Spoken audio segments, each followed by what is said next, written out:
Once upon a time I was walking down the street, right, and these birds just started flying out of the sky, yeah, and I was just like, shit, so I started tending to them, and I was like, come on, little bird, how are you doing? And he said, help me, my wing is in pain, and I said, don't you worry, sir, I'm gonna save you, and I sprinted off to the nearest place I could find. The first place I found was an armory. I ran in there, and I was just like, whoa! Inside there was just like battle axes, swords, prongs, you know, fuck off you stupid dog, and shit like that. Oh, wait a minute. And stay quiet. Anyway, there was like axes and swords and prongs and forks and pitchforks and guns and bombs and flamethrowers and little tiny men with powerful arms inside there. And I ran up and I was just like, yo man, what have you got? You got anything good? You got anything good? And he was just like, what are you talking about, sir? And I was like, listen, right, listen to my story. I was walking along and these birds fell out and they were like, help me, Davy, my wing is in pain. And I said, I will help you. And this is the first place I've got to. Do you have anything good that I can use, please, to help the birds? And he said, no, this is an armory. We have nothing good for you. We have nothing that saves people. We are an armory. We create the opposite of things that save people. We create things that hurt people and kill people and generally make people in physical or mental pain. That is the point of being an armory. We create weaponry. Here, look, here's a gun. It's called the distiller because it distills your blood the minute you look at it. Ah, look, my blood's been distilled.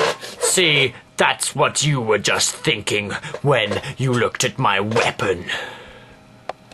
And I was just like, you silly man. And I sprinted out of the shop because he was pointing a gun out of me.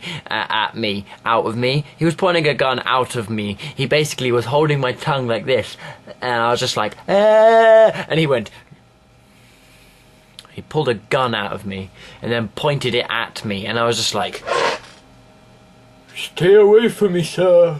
And I walked back like this in a strange northern accent, and I got out of the shop and I was just like, fuck, what am I doing now? And I sprinted along the street to the next shop, right? It was a couple 100 meters and I got there and I was like 12.3 seconds, new record for me at least. And I ran in, and the next place was this church kind of shop, and they sold t-shirts. Imagine this wasn't something with lots of lines on, and it said stuff like God is great, and oh, let me zoom in, and I love Jesus. And there were bumper stickers which said stuff like, my other car is a cloud from heaven. Stuff like that. And, you know, the Christians, they run around with these shirts and they're just like, hey guys, I'm a Christian. I have a shirt which says God is great, so that means you must all believe me that God is the only God there is for all of you. Muslims, come here. What's your problem? Here's some God for you. Do you like that? Nah, go away. I'm a Christian. I don't even know what you believe in. It's that unimportant to me. Hey you, do you want to know something, Mr. Scientist? Evolution is a lie. It doesn't exist. Yes. You know the proof behind that? There isn't any, but I believe, and therefore it's true. And I basically was standing there watching all these guys talking, and I was just like, quite similar to how I left the armory, actually. They were pointing their Christianity at me like, if you don't join Christianity, you join hell. And I was just like, what if I just decide to be a good person? I don't have to be like a worshipper of God, you know? I just need to be a good person.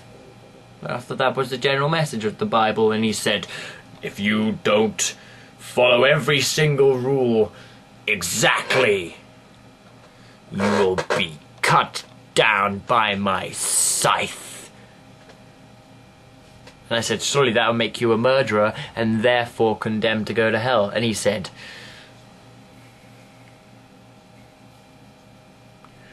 go away. And I did, I left. And the next shop I got into was actually the medics. It was the, you know, it was Boots. And I ran in there and I was just like, Boots! Boots! Give me your stuff! I need to save some birds. They fell out of the sky and they're like, help me, Davy, my arm, it really hurts. It really hurts. And I'm just like, don't worry, birds. I will save you with my skills. I will run and I'll find and I'll bring back and I will tend. And you will be like, thanks. And I will be like, yes. And I will run around and skip in joy. And you will flap your wings when they've mended in a few weeks' time, and you will be like, yes, it was so much fun, thank you for saving me, I love you, Dave, I love you with all my heart, it's more than any other one has ever loved you before, because I'm a bird, I can only love with all my heart. In fact, birds rarely even love, but when we do, we love with all our hearts. We flap our wings in joy. I ran into the medics and I was just like, dude, because by this time I'd gotten quite tired and I was just like, dude, let me reiterate. And the man was standing there like, I hope he's asking a relevant question to do with drugs. Because that is what I sell in this room. Lots and lots of drugs. I sell more drugs than coke addicts and dealers. I am a drug dealer, except I've got a license. I can sell drugs to whoever has a prescription, and that makes me better than life. And I said, look, I've got to wrap this story up quick because otherwise it'll be over 10 minutes and I won't be allowed to submit it to YouTube. I'll have to cut it in half.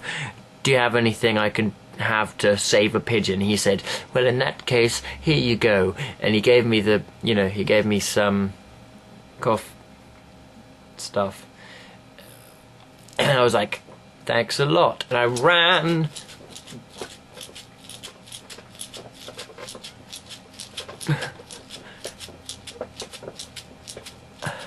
I ended up back where the bird was and I was just like, I will tend to you now, birds. And they were like, thank you, Davy. And I went, sing. Gave them the medication and they flapped off. And I was walking along, having a great time. And that's the end of my story. The moral of this story is, if a bird falls out of the sky, help it. And I suppose that could be taken to be kind of a metaphor as well. Meaning, like, if you see someone on the floor writhing in pain, you know, like you do, ask what's wrong. If they try and stab you, run away. If they try and, you know, ask for money and they're homeless, they're probably asking for drug money. However, if you only give them 25p, it's their own fault, because, you know, who's gonna, you know, 25p drugs are bound to hurt you somehow. So, basically the moral of the story is, world is fucked up. I'm Dave, and this has been a very poignant story.